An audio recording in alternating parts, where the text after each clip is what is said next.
Hace unos segundos fui yo. Ok. Bueno, pues entonces hice un pequeño repasito de algunas cosas para poner en contexto a Susi. Yo creo que por aquí es ya más o menos, yo creo que ya lo habíamos visto también, pero habíamos dicho que en el Antiguo Testamento quienes participan de la vida de Dios son los ángeles, ¿verdad? Fíjense, ayer, por ejemplo, la celebración de Gabriel, ¿verdad? De los arcángeles, sí. Pero ya te fijas que esos títulos o nombres más bien los van a ir dando más adelante, ¿verdad? Al principio no están así tan establecidos. Incluso yo creo que cuando habla de Gabriel en el Evangelio de Lucas no dice arcángel, creo yo. El ángel Gabriel dice, ¿verdad? Sí, no dice arcángel. Es que esas, si se dan cuenta, esa lectura está creo que en Ezequiel y luego mucha de esa lectura está en Pablo. Bueno, entonces, claramente Israel se sentía el parentesco humano entre Israel y Dios, ¿verdad? Yo seré su Dios, ustedes serán mi pueblo.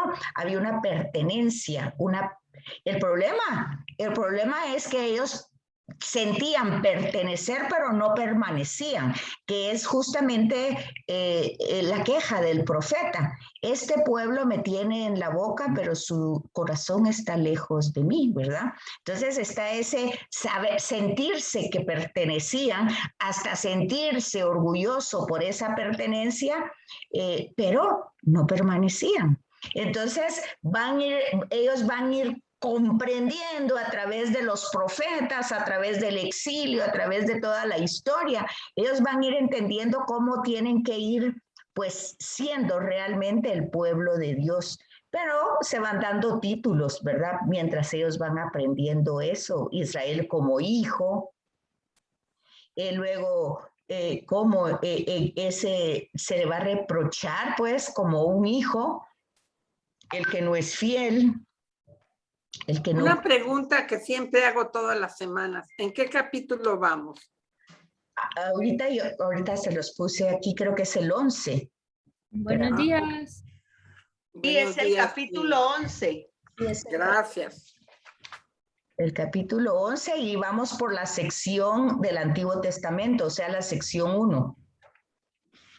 Yo creo que yo te había dado la página, creo que era la página, que tú habías dicho que eso no lo habías visto, creo que estamos como en la 130, yo te la di el lunes, ¿no? Ya me ubiqué, gracias. Ok, bueno, entonces esa conciencia, acuérdense que va creciendo, se va desarrollando, por esa es la historia de la salvación, no se tiene desde el primer momento, ¿verdad? Lo van adquiriendo, lo tenemos el periodo patriarcal como un momento de conciencia, de ser amigo, de ser alguien que tiene una relación íntima, donde se fundan las esperanzas y se va restaurando el futuro, ¿verdad? Pero eso va avanzando. En la escritura no está estático, sino que es algo dinámico, esa pertenencia, a tal punto que el tema central va a estar justamente después del exilio, porque esa fue la tragedia del exilio, que ellos sintieron pues el abandono de Dios, ya no pertenecían, ya no eran el pueblo, ya no tenían templo, ya no tenían nada, las promesas se habían perdido. Entonces ahí es, y justamente hoy la lectura, ¿verdad?, de Esdras, justamente es eso, regresan y al regresar del exilio están abatidos al ver todo lo que encontraron destrozado.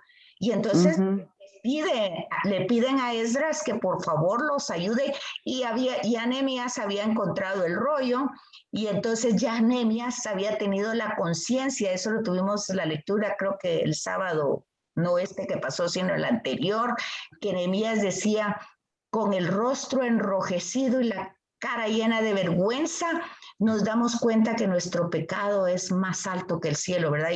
Y realmente todo lo que nos pasa, pues Simple y sencillamente es consecuencia nuestra. Ese es Nehemías. Y hoy Esdras, pues con el rollo y todo, motivando al pueblo a la religiosidad, a la permanencia y pertenencia de ese Dios.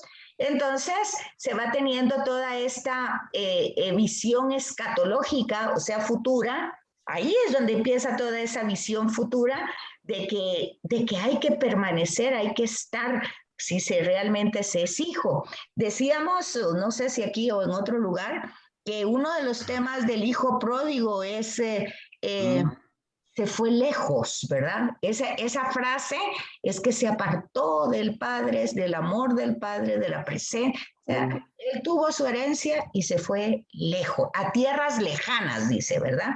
A tierras lejanas. Bueno, entonces habíamos dicho ya que el primero, ¿verdad? Que se consideraba hijo en la cultura antigua, no solo en Israel, sino en todas las culturas, era el rey.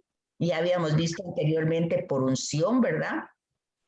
Y pues David había sido el prototipo en todo el tema judío, y a eso lo habíamos visto también, porque, ¿verdad? Había reunido las tribus, había peleado, había dado prosperidad al pueblo y había dado la paz, ¿verdad?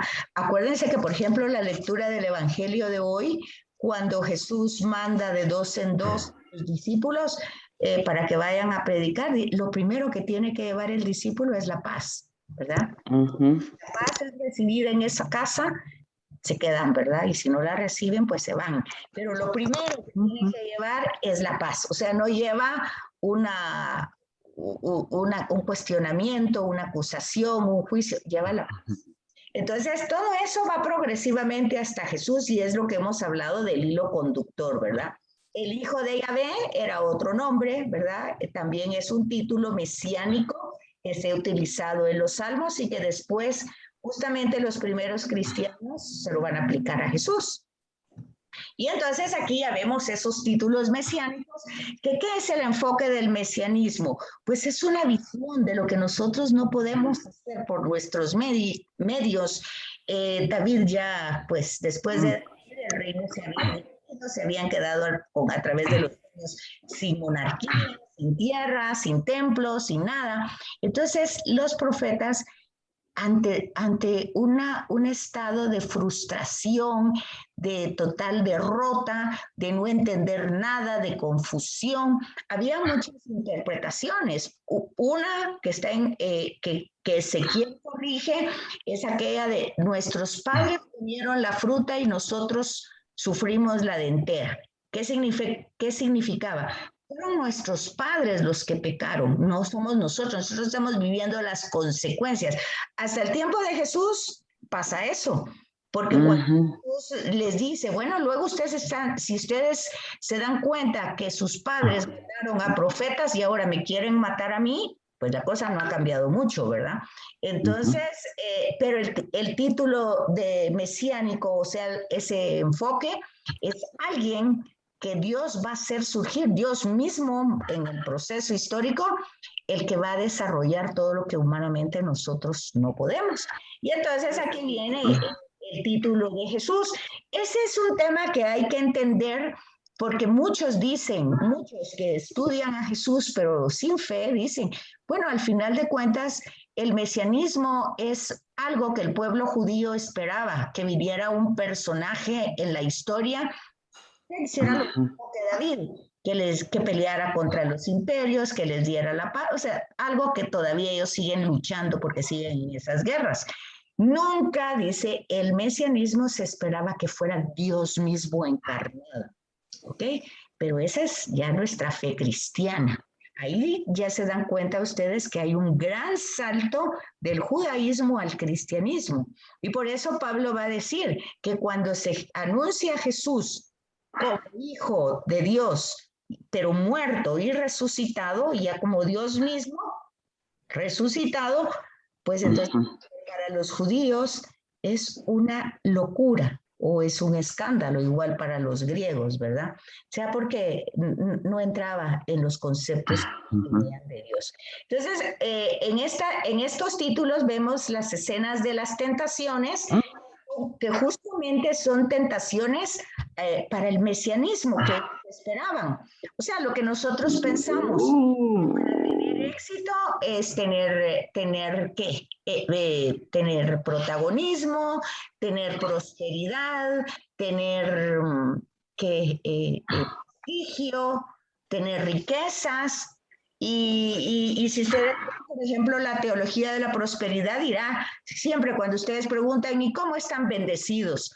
Porque tienen todo eso, tienen trabajo, tienen salud, tienen comodidad, pero ese no es el tema aquí, ¿verdad? Porque Jesús es más que bendecido y no tiene nada de eso.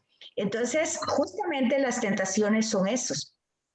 Le presenta Satán a Jesús el gozar de sus propios prodigios, el tener una protección que no le afecte en nada. A veces nosotros quisiéramos eso, que si estamos sirviendo, trabajando en la iglesia, eso significa que no me tiene que pasar nada. Estoy exenta de sufrimiento, de dolor, de enfermedad.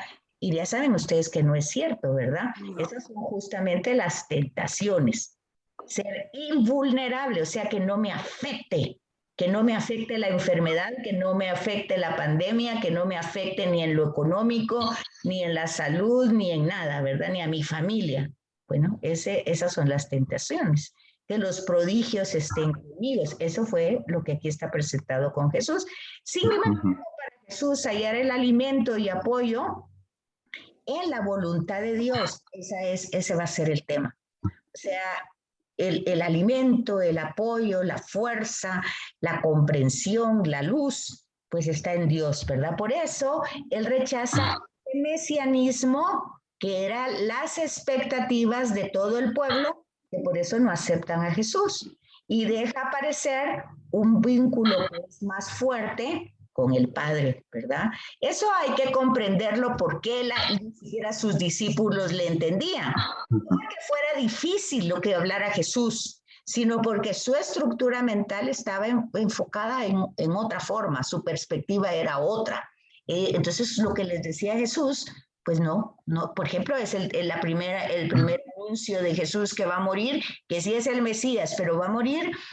A veces nosotros decíamos, no, está bien lo que dice Pedro, ¿no? ¿Cómo es posible? Como amigo, como cualquier persona, yo no quiero el mal, ¿cómo te vas a morir? Pues no, pero no es ese el enfoque. El enfoque es que el mesianismo que ellos esperaban era un mesianismo triunfalista y resulta que Jesús lo va a presentar de esta manera.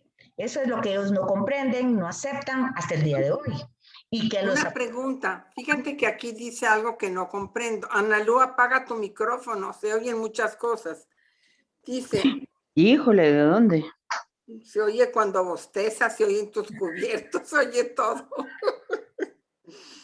Bueno, dice, en la escena ante Caifás, no he bostezado. Anuncia su venida como soberano juez bajo los rasgos del Hijo del Hombre.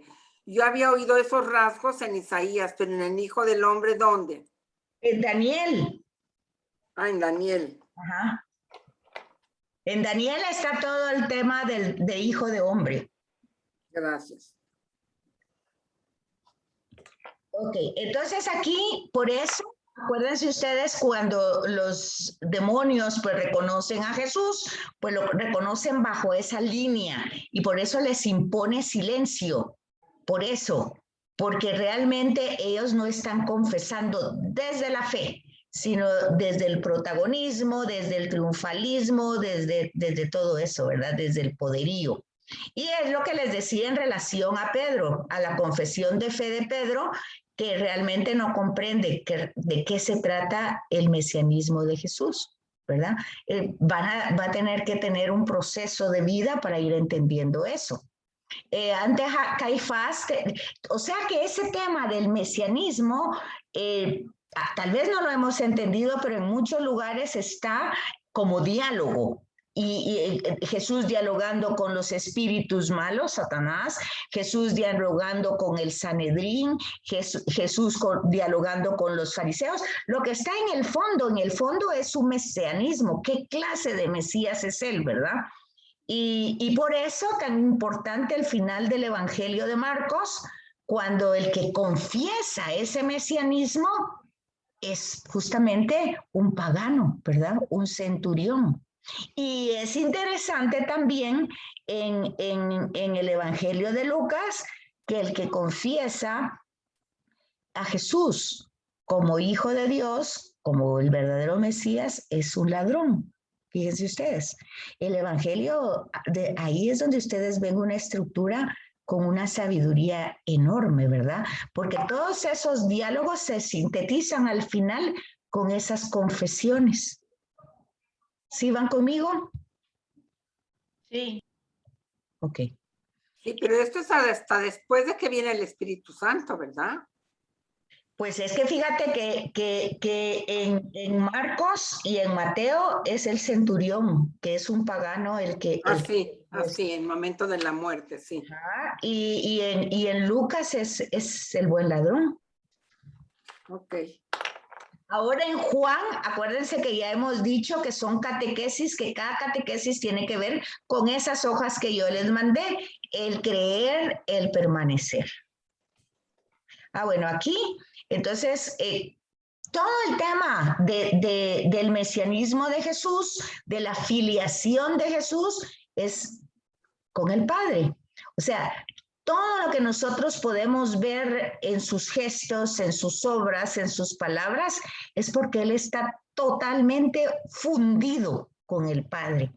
Esa intimidad es un conocimiento mutuo, que Él es lo que está comunicando, es lo que Él revela. Eso se ve un poquito más claro en la segunda parte de Juan, cuando son los discursos, que Él y el Padre son uno, que lo que Él vio del Padre es lo que está comunicando, que lo que Él oyó del Padre es lo que está comunicando, que no está diciendo nada de propia cuenta. Todo eso se razona más en el Evangelio de Juan que en los sinópticos.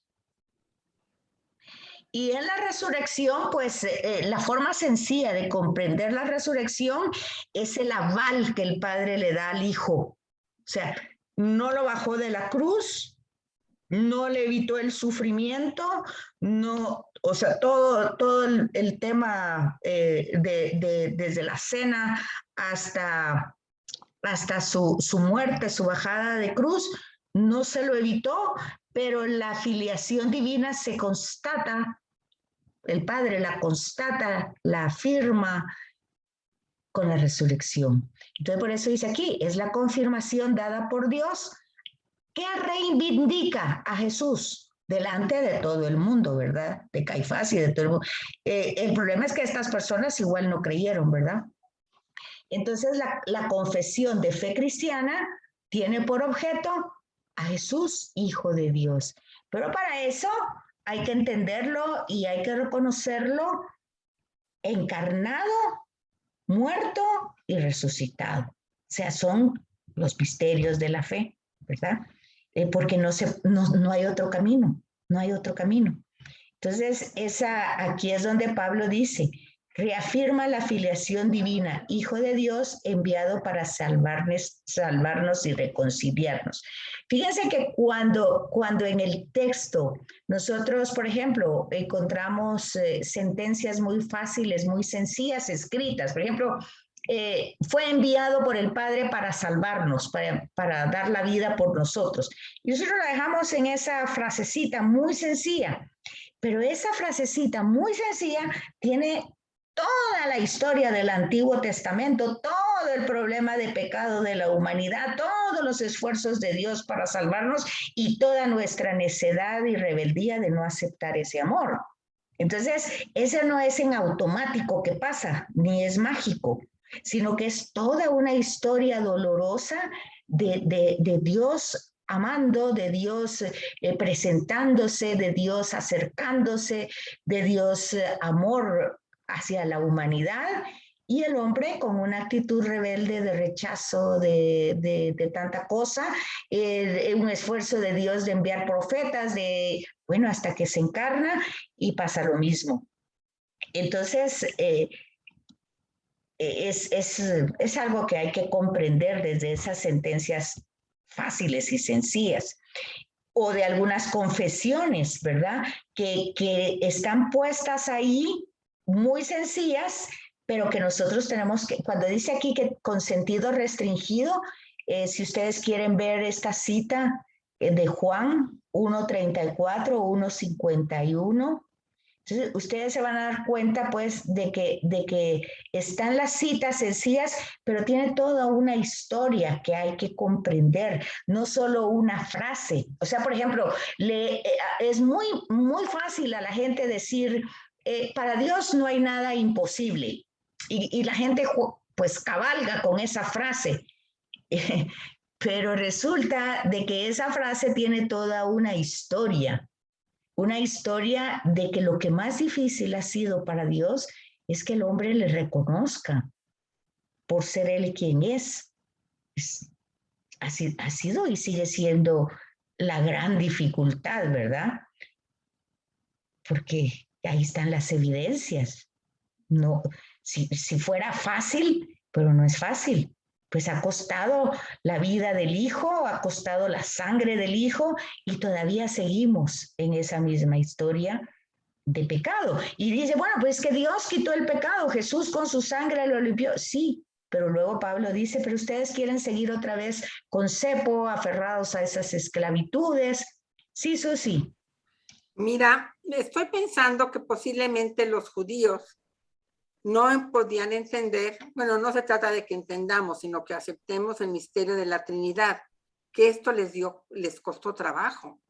Claro. Hablar de mi relación con el Padre, ni siquiera pronunciaban el nombre de Dios y él se hacía llamar el Hijo de Dios.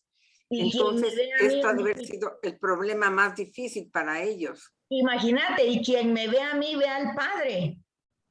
Es que definitivamente, por supuesto.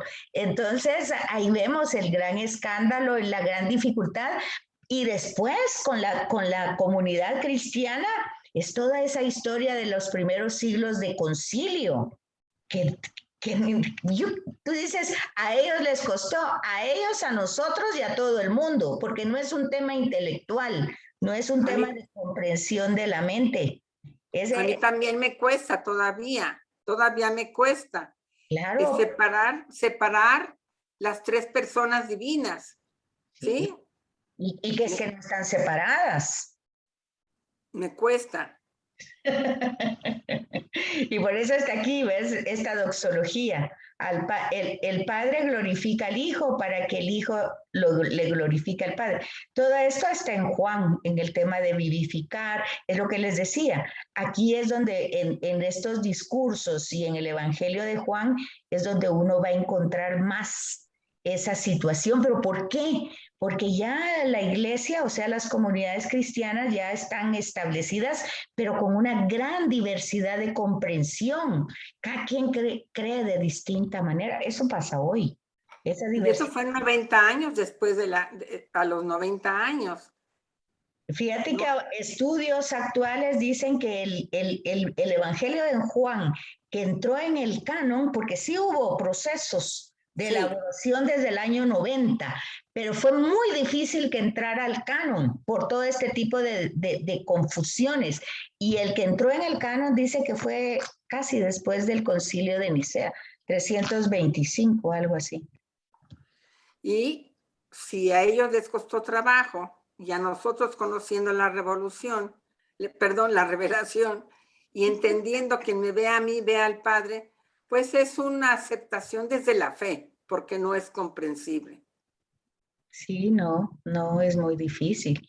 Por eso dice que nosotros debemos, pues, de alguna manera comprender nuestra fe, pero entendiendo que hay un límite que debemos donar a Dios, porque ¿cómo? Que es el tema de Agustín, ¿verdad? Que quería razonarlo todo y que está metiendo todo el océano y ve un niño que está metiendo el océano en un hoyito y dice, bueno, lo mismo te pasa a ti, quieres el misterio de Dios meterlo en la inteligencia, que aunque la de Agustín es muy buena, pero ni por buena puede abarcar ese misterio, ¿verdad? Entonces siempre tendrá que haber un sentido de humildad, saber que no lo vamos a comprender todo, pero lo cual no significa que tampoco no podamos entender nada. O sea, eso es la visión de Moisés con la zarza ardiendo. ¿verdad? Él no puede comprender lo que ahí está pasando, lo que se le está revelando, y por eso tiene que ir con pies descalzos, con mucho cuidado acercándose, pero sí se puede acercar, pero no lo va a comprender absolutamente. Esas son, ves, ahí va todo el hilo conductor desde el principio, que son como metáforas, como imágenes que nos van diciendo cómo es Dios y cómo es nuestra relación con Él. Bueno, mira, pues, hay tanta relación en la revelación. ¿Tú recuerdas de Cristonautas? Que sí. también el padre franciscano ve la zarza como a la Santísima Virgen. Sí, viste, algo que dice, algo que se consume, pero no, algo que se, ¿cómo es? Que no destruye, que no se destruye, algo que tiene fuego, pero no se consume, que no se destruye, ¿verdad? Igual pasa con la encarnación de Jesús, algo que está en María, pero no la destruye, ¿verdad? Su virginidad o toda esa su candor. Bueno, entonces todas estas citas son muy sencillas, pero hay que tener en cuenta todo el trasfondo. Por ejemplo, Dios envió al mundo a su Hijo único, sí, pero no es así de fácil, sí, esa cita es real, es verdadera, pero el punto es que no lo envió así se lo sacó de la mano, no. Él mismo se encarna, dice la plenitud del tiempo. Por eso estas citas no se pueden sacar del contexto de toda la escritura, del hilo conductor, porque si no las hacemos decir cosas muy sencillas, muy fáciles para nosotros. Así, Dios lo envió, a eso lo envió, por eso se murió, por eso lo mataron, porque ya estaba así, ese era su destino. Eso no funciona así. Entonces, luego es el Hijo único, el que revela, porque ese es otro tema que hay que entender. No es que sean las ideas personales de Jesús, no es que él sea un filósofo, un buen pensador, un buen maestro, es eso, pero es más que eso, es Dios. Entonces, cuando nosotros pasamos por nuestro criterio, sí, la palabra de Dios dice eso, pero eso no hay que entenderlo de esa manera, dice la gente, ¿verdad? Por ejemplo, hablábamos el lunes con Susi, porque el lunes solo Susi se conectó. Y entonces estuvimos, y por eso la grabación no es tanta, porque luego platicamos un poquito, y decíamos pues de que hay que tener todo ese contexto histórico, ese hilo conductor, para entender estas palabras que él revela, lo que él ha visto, lo que él ha oído, o sea, él en existencia con el Padre. O sea, no es solo un buen pensador que nos está sugiriendo, que sí nos sugiere, nos propone, pero que es Dios.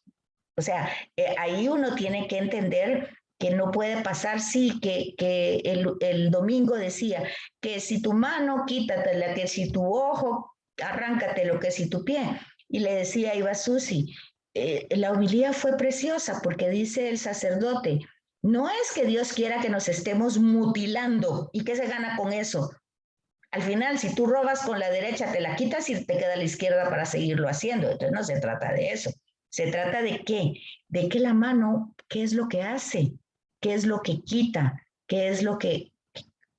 Porque si solo te sirve para hacer el mal, para poseer y no para abrir, entonces para soltar, bueno, pues lo que está diciendo es, esfuérzate para no hacer los actos. Esa mano no haga esos actos. Si el ojo te está sirviendo solo para criticar, condenar, juzgar, y no ves las necesidades, tu ojo no te sirve para ver a alguien que tiene hambre, necesidad, sino solo para, ay, ve ese, no trabaja, no. Entonces, oye, cambia eso. Al final es la conversión, pero está dicha de una manera, si ustedes quieren, poética o si ustedes quieren radical, pero hay que encontrarle el sentido, no decir, no, eso que dice ahí no hay que tomarlo tan en serio, porque la verdad es que no se puede, pues eso no es así, no. Hay que encontrarle el sentido. Es igual todas estas frases, ¿verdad? Comunica la vida eterna que viene de Dios, pero ¿cómo la comunica? Permaneciendo, perteneciendo y creyendo verdaderamente en esa palabra. Quien cree tiene la vida eterna, o sea, no la tiene cualquier persona. Entonces, pero aquí también hay que tener cuidado, porque imagínense ustedes, pues ahorita con todo el tema de la pandemia, tanta enfermedad, tanta muerte, tanto dolor, pues entonces, ¿qué puede decir uno? Ay, como no era bautizado, como no sabe, no se puede. no se puede. Entonces, hay muchas cosas que uno tiene que ponerlas, hay que matizarlas, hay que comprenderlas y hay que llevarlas con amor a los demás. Pero básicamente esto, que somos hijos adoptivos, porque el verdadero y el único hijo es Jesús. Luego nosotros, en la medida que creemos, en la medida que pertenecemos, pues somos hijos adoptivos. Y ahí van las bienaventuranzas a los pacíficos, a los que aman, ¿verdad? A los justos.